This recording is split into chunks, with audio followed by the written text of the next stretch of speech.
पठान को बलि का बकरा कह रहे हैं। यूसुफ पठान एक बड़े क्रिकेटर है, श्रीलंका में। अगर यूसुफ पठान के पति ममता बनर्जी की जरा सा उनको सम्मान देने की जरा सा उनकी मंशा रही, अगर रही थी तो उनको राज्यसभा में ला सकते थे। सीधा एकदम बहरमपुर लोकसभा में उनको लाकर ममता बनर्जी उनका यही मंशा थी, मकसद यही थी कि मुसलमान वोटों में विभाजन हो, ध्रुवीकरण हो। देखिए, मोदी जी और बीजेपी पार्टी सांप्रदायिक ध्रुवीकरण की राजनीति करते हैं, ये सारे देशवासी को नहीं, सारे दुनिया को पता है। पहले तो देशवासी को पता चलते थे, अभी दुनिया कह रहे हैं कि मोदी जी सांप्रदायिक ध्रुवीकरण की सियासत करते हैं। लेकिन बंगाल के जो अग्नि कन्या ममता बनर्जी, वो भी मोदी जी के पीछे नहीं रही। तो मोदी जी के साथ साथ ये भी कहने लगी कि हम भी किसी से कम नहीं जब तक सांप्रदायिक ध्रुवीकरण की बहरमपुर मुझे हराने के लिए एक व्यक्ति को लाए, और जो व्यक्ति अब तक एक सब मोदी जी के खिलाफ, और गुजरात में गोधरा बिल्किस बानो के जो मुद्दा, एक बात उसको जुबान से नहीं, उल्टे वो कहते हैं कि मोदी जी के लिए उनका गर्व महसूस होते हैं। तो पता लगाइए कि ये मोदी जी और दीदी की सेटिंग के अलावा और क्या हो सकता है। तो आप बलि का बकरा क्यों कह रहे हैं उनको? मुझे हराने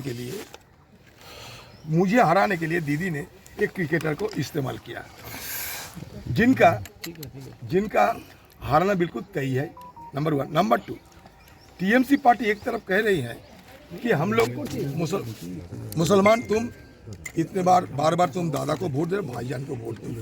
दूसरी तरफ हिंदुओं को ये सलाह दे रहे हैं ये टीएमसी पार्टी कि हिंदू तुम सारे बीजेपी को वोट दो क्योंकि पठान हारेगी। तो ये जो दो मुहिया राजनीति टीएमसी पार्टी ने किए हैं, सारे यहाँ के लोगों को पता चल गया। देखिए, हमारा डिस्ट्रिक्ट मुर्शिदाबाद, यहाँ सांप्रदायिक राजनीति की कभी सफलता नहीं मिलेगी, इसलिए ये मुर्शिदाबाद जिला हो सकता, ये माइनॉरिटी डोमिनेटेड डिस्ट्रिक्ट जरूर है, संख्यालघु अध्युषित इलाका जरूर है। 70% मान लीजिए संख्यालघु यहाँ रहते हैं, मतलब अल्पसंख्यक, जिसका अल्पसंख्यक कहते हैं, वो बांग्ला में हम संख्यालघु कहते हैं। अल्पसंख्यक को संख्या तादाद, हमारे डिस्ट्रिक्ट में अल्पसंख्यक की तादाद लगभग 70%। अच्छा, सारे हिंदुस्तान में परसेंटेज की, मतलब आंकड़े के हिसाब से सबसे ज्यादा मुसलमान रहते हैं कश्मीर की अनंतनाग, उसके बाद एब्सोल्यूट टर्म में सबसे ज्यादा मुसलमान रहते हैं हमारे डिस्ट्रिक्ट मुर्शिदाबाद में।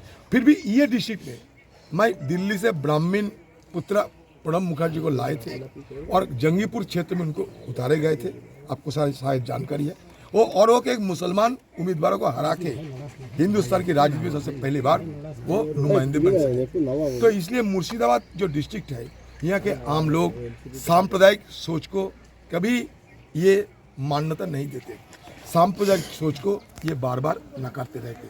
फिर भी ममता बनर्जी की कोशिश रही कि कम से कम अधीर चौधरी तो हारे, चाहे इसके बदले अगर बीजेपी जीत जाए तो कोई फर्क नहीं पड़ते। इसलिए एक पार्टी जो पठान के लिए भाई को वोट दो, दादा को हराओ, एक नारा लगाते हैं, वो पार्टी हिंदू एरिया में जाकर ये कहते हैं कि मौका मिले हैं, पठान हरेगी, अभी बीजेपी को जीतने का बड़ा गोल्डन अपॉर्चुनिटी आ गया।